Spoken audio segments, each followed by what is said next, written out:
はい、どうも皆さんこんにちは。バイオリン道場へようこそ。今日なんですけども、今日は音階について喋ってみようと思います。音階っていうのは英語で言うとスケールっていうふうにも言われたりします。世界的にはスケールという言葉で言われていて、スケールと音階っていうのは同じ意味になります。でですね、今日はこの音階をなぜやるべきなのかとか、それからどういうところに気をつけてやったらいいのかっていうことをお話しします。で最初にまず音階の説明をして、音階とはどういうものかってことですね。説明をして、その音階をやる上でじゃあ何を気をつけて練習したらいいんだろうっていうことを少し一緒に考えてみます。そして、どういうところを気をつけて練習するにはこういう練習の方法があるよってことも最後まで説明して終わりにしたいと思います。こういったようにこのチャンネルではバイオリンに関すること、基本的に音楽全般というよりはバイオリンに関する内容ですけども、ありとあらゆる内容について今の僕が知り得ること、分かっていることをメインに喋っています。ですので偉そうにですね語り尽くすという動画というよりは、今の僕はこういうふうに思ってますよとか、こういう練習をしてますよっていう動画になっています。で、僕がどの程度弾けるかについては、演奏動画の再生リストがありますので、そちらから覗いていただければ、どの程度かっていうのは分かっていただけるかと思いますので、ちょっとその程度かって思われた方は、すいませんって感じですけども、はい、そんな感じですね。で、最近 Facebook のグループとかもやってます。Facebook のグループについては、ここでは話せないオフレコの話とか、グループ内でのメンバー同士のコミュニケーションだったりとかっていうのができるようになってますので、完全に無料ですので、ただしルールに同意していただかないと僕は承認しませんというルールにさせていただいてますので、もし興味がある方はですね、 Facebook のページではなくてグループの方、バイオリン道場という名前でやってますので、そちらも検索して、同意していただいた上で、申請を送っていただければと思います。はい、では具体的に音階について喋っていくんですけども、まず音階とは何ぞや、スケールとは何ぞやという話なんですけども、基本的には音がドレミファソラシドというように、飛び飛びではなくて、基本的にこう、整然とですね音符が並んでいく、音が上がっていったり下がってきたりっていうもののことを音階というふうに言います。で、この音階っていうのは、バイオリンの先生についたことがある方であれば、誰しもが音階をやりなさいとか、この音階を次の週までにこんだけやりなさいとかですね、そういうことを言われて、すごくつまんなくて退屈で、こんなんやりたくないよって思いながらも、なんとかやって、レッスンに持っていくっていうことが、おそらく全ての先生で行われてるんじゃないかなというふうに思うほどでして、それだけ音階っていうのは日本だけじゃなくて世界的に、バイオリンを弾く人間としては避けて通れない道であります。もちろんバイオリンだけじゃなくて全ての楽器、声楽も多分そうだと思うんですけどね、あまり僕は詳しくないですが。ということで、音階っていうのがやられてるわけですけども、そもそもなぜこの音階の練習が必要なのかっていうのを皆さん考えたことがあるでしょうか。僕はあんまりなかったですね。あんまり小さい頃とか、中学生高校生の時とかっていうのは、なんとなくそんな感じかなとか言われて、そうかな、そう言って言われてみればそうかみたいな感じで、ただ半分嫌々でなかなか手につかなかった、時代がずっと僕にとっては続きまして、で、今の年齢が近くなってきて徐々に音階っていうものにちゃんとですね取り組めるようになってきたわけですけども、それはひとえに音階をやるっていうことがとっても重要だということに気づいたからに他ならないんですね。で、じゃあなぜ音階をやるべきなのか、どこに僕が気づいたかと言いますと、そもそも、音程っていうのは音の高さではなくて、ある音とある音の間の間隔のことを音程というわけで、インターバルって言ったりもしますが、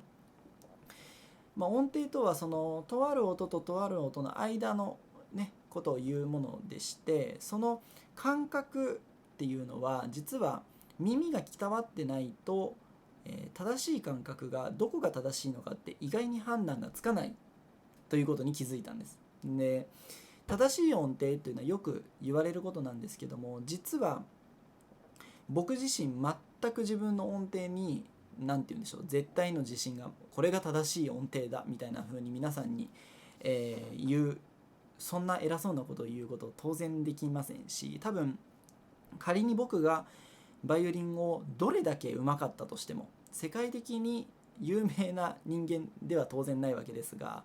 世界的に有名なバイオリニストであったとしても、おそらくそんな偉そうなことは言えないというほどに音程っていうのはすごく繊細で、奥が深いものであると感じています。おそらく僕が思ってるよりも奥が深いんだと思っています。この意味伝わってますでしょうか、この意味が。で、その重要性について今喋ってるわけですけども、結局のところ正しいと言われる音程というのは幅がありまして、例えばドっていう音があったとします。でもそのドっていう音はピアノだったら叩けばドなんですね。もちろん、究極的には叩く強さとかテンションとか、ペダルの有無とかっていうのによっても微妙に変わると思います。その専門的にやられてる方でも、初心者的に言えばですよ、ピアノは叩いたらその音がドって出るわけです。ただしではバイオリンでドって弾いた場合に果たしてどれが正しいんでしょう。多分今弾いたら皆さんどうだねって言うと思うんですけど、これはどうなんですけど、じゃあこれを今ちょっとこの2の指でね押さえてますけど、これを若干ずらしました。これもドで間違いないですよね。これを徐々にずらしてみましょうか。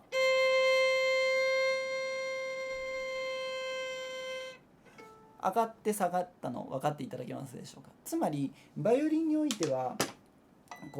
音程っていうのはとっても繊細に変わっていくものなんですね。ここからここ、ここの点がドでここの点がシでっていうのの間にはシとドの間の点とかも当然あるわけですよね。っていうことはドっていう音程が正しい音程のドだよって言われてる中にも幅があるわけですね、厳密に言えば。っ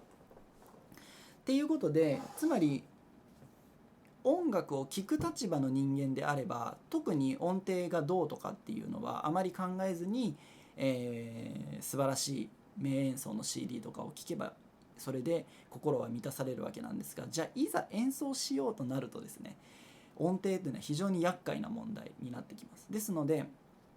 そういう深遠な世界があるっていうこともさてあるんですが、今僕がお伝えしたいのは、ご自身でバイオリンを弾いていてこれが正しい音程だっていうふうに本当に言い切れますかってことを、一度ですねお尋ねしてみたいわけです。で僕自身は全く自信があるわけではないんですね。つまり自分の耳が今の現時点で、僕今20代なんですけども、その現時点での耳の発達具合でその音程が果たしてどのくらいの理想としている音程とズレがあるのかっていうのは訓練を積まないとわからないことが多いです。実際に僕は中学校の時、高校の時、大学生に入った時とかっていうのは、今よりも音程感覚が鈍かったという自覚があります。なのでこれがいいだろうと思って弾いてるわけですが、実際には良くないわけですね。でおそらくそれが例えば今から3年後ぐらいになってまた僕がもう少しレベルアップしたらきっと同じことを思うんだと思うんですね。ですのでちょっと話が長くなってしまいましたが、とにかくまず初心者の方であれ、バイオリン長いことやられている方であれですね、音程の感覚っていうのは常に自分の耳を学習させて培っていくものだっていう認識が必要だと思うわけです。ということで、じゃあ培うためには何が必要かってところに音階が必要だっていうことが挙げられます。で音階は、音がきれいに並んでますので、その音程が果たしてそこの今の指の位置で正しい音程なんだろうかっていうのを考えながら練習するにはうってつけの材料であるわけですね。曲の中でこれをやろうとするとなかなか難しいものがあります。曲だけでやろうとするとですね、もちろん究極的には曲の中だけでもどうだろうって考えながらやることはできるし、当然例えば演奏家の皆さんなんかは当然それをやってるし、音大の学生なんかもやってるわけですけども、でもやっぱりそれだけでは耳の訓練としては不十分だというのがおそらくこの世界での多くの方の一致している意見だと思います。だからこんだけ音階をやれという文化がですねあるわけです。ということで、まず音階が必要だというもの、音階が必要だという理由のも多くを占めるものは、自分の耳を鍛えるために音階をするということなんですね。でもう一つは、そのいいとされている音程の弦の場所にそこに指が行くかどうかっていうのを練習する。つまりやみくもにやるんじゃなくって、そこが正しいどの位置だって思った時にそこに指が行くかどうかっていうのはまたこれ別問題なわけですね。なのでそれを丁寧に練習するためにも音階は必要だということになります。あとは大したこと今の2つに比べれば大したことはないんですけども、音階は音がきれいに並んでますので、その古い曲、バロック時代の曲とかある程度古い曲をやったり、現代曲でもそうなんです、近代とかね、新しい方の曲でもそうだと思うんですが、曲の中で結構綺麗な音階になっている場所なんかはよく出てくるわけですね。そういうところに遭遇した時にそこでスムーズに指が回るのかっていうのはまた一つ大事なことだと思うので、そこでスムーズに指が回るかっていうのはその曲を練習して習得するものでもありますけども、音階でやっとけばさらに楽に弾けるということにもなるわけです。ということで今まで、10分ぐらい喋ってしまいましたが、この10分ぐらいで音階の必要性について喋りました。そしてここからではどういうことを意識して音階をやればいいのかということを次にお話しします。じゃあどういうことに気をつけて音階をやるかと言いますと、まずは、リズムをとりあえず無視していただいて構いませんので、音程に集中したいわけです。音程に集中して取るときに音が例えば、ゲーモール、アメリカ読みでは G マイナーの音階なんかではこのように音が続いていくわけですけども、必ず例えば今これはソラシドとなっているわけですけども、このラの音とかシの音とかっていうのはじゃあどこが正しいのかっていうのは判断に困っちゃうっていう方もいるかもしれません。実際に、僕自身も大体この辺っていうことでは弾きますけども、厳密に自分で一人で練習する時にはかなり本当にこれ大丈夫かなって疑いながら練習してます。でそれを解決する手段は2通りありまして、開放弦と比べるですので、まず調弦がちゃんとできてないと話は始まりませんね。調弦についてはまだ前の動画でも解説してますので、また見ていただけるとありがたいんですけども、調弦ができた状態で開放弦、このソの音は絶対に正しいという前提のもとでこの音階は進みます。ですのでこのソに対してラの音があるわけです。ですのでソをよく聞いて、どこのラの場所ならば気持ちがいいか、これはもう気持ちがいいとか耳障りがいいという言葉でしか言えないんですけども、それをご自身でじっくり楽器の音にですね耳を傾けて考えてみるっていうことがずっと必要だと思うんですね。ですので今ちょっと低め、もうちょっと低くしてみましょうか。ちょっと低いですね。ちょっとずつ高くします。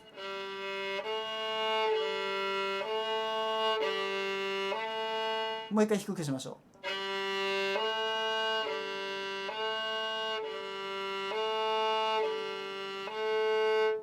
さあ皆さん、今僕が少しずつ4段階ぐらいに分けて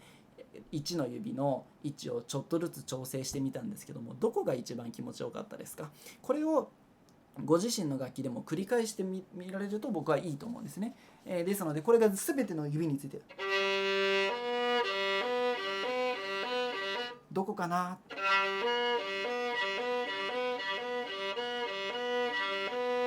この辺かなみたいな感じですね。っていう風にやられるととっても意味がある音階の練習の仕方になります。はい、ということでこれがまず1つ目の方法で、もう一つの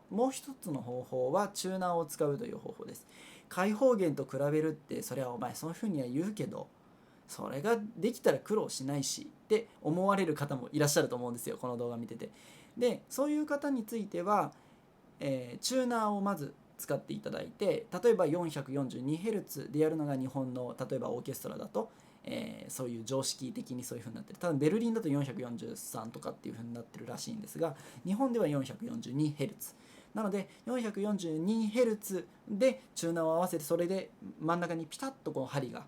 来るような場所をご自身で探す。どこかなって言って探すっていうのがもう一つのやり方です。ですが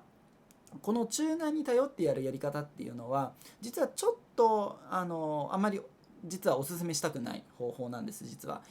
方法としてはその楽なのでとてもいいんですけども、やっぱり自分で演奏する時にはご自身の耳を養っていただきたいので、その意味ではやはり開放弦との間隔、インターバルってさっき申し上げましたけども、その間隔がどこが自分にとって耳当たりがいいのかっていうのを見極めていただきたいと思うんですね。なのでできればやっぱり開放弦を使って音階の練習をしてみていただけるといいかなというふうに思います。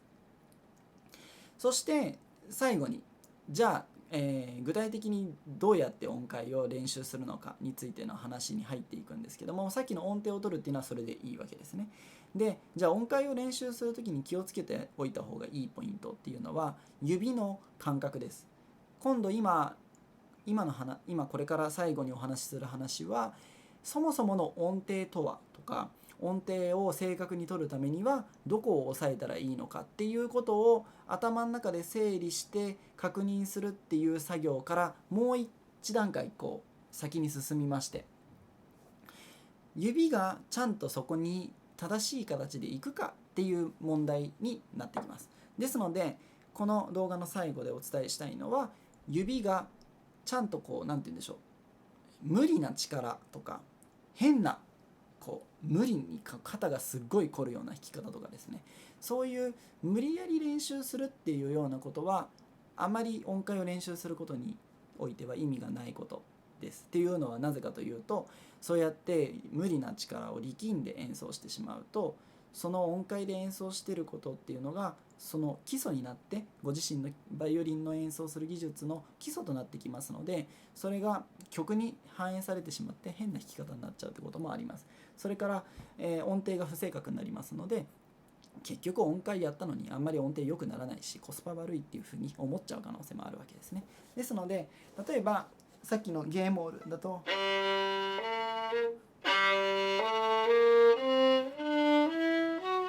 このように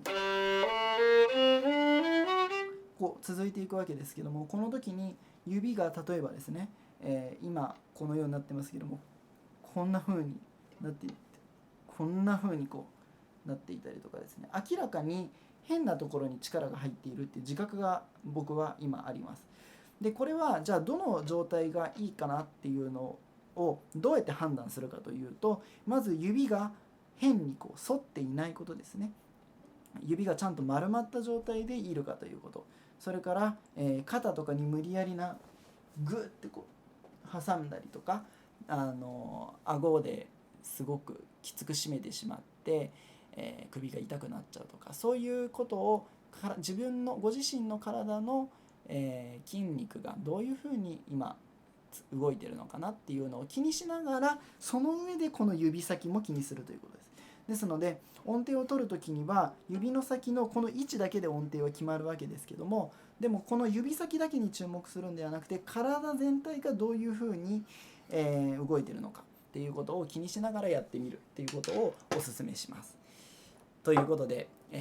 これで20分ぐらいになりましたけども、いかがでしたでしょうか。でここまで喋ってくると、では具体的にどうしたらええの、そうやって気にしてやるのはいいけど、実際に何やったらいいか分かんないし、実際に練習するやり方を教えてくれよっていうふうにもしかしてね思われる方いるかもしれませんので、次回の動画では音階をじゃあ具体的に練習するときに、この間の動画でお話ししたことはこういうことです、こうじゃなくてこうですよっていうことを実践しながらやるっていう動画をですね、また上げていきたいと思っています。またこの動画のね再生回数とかいろんなものを気にしながら次の動画考えていこうと思いますので、もしよかったらチャンネル登録と高評価ボタンなどお願いできれば幸いです。ということで皆さんいかがでしたでしょうか。また次回の動画でお会いしましょう。さよなら。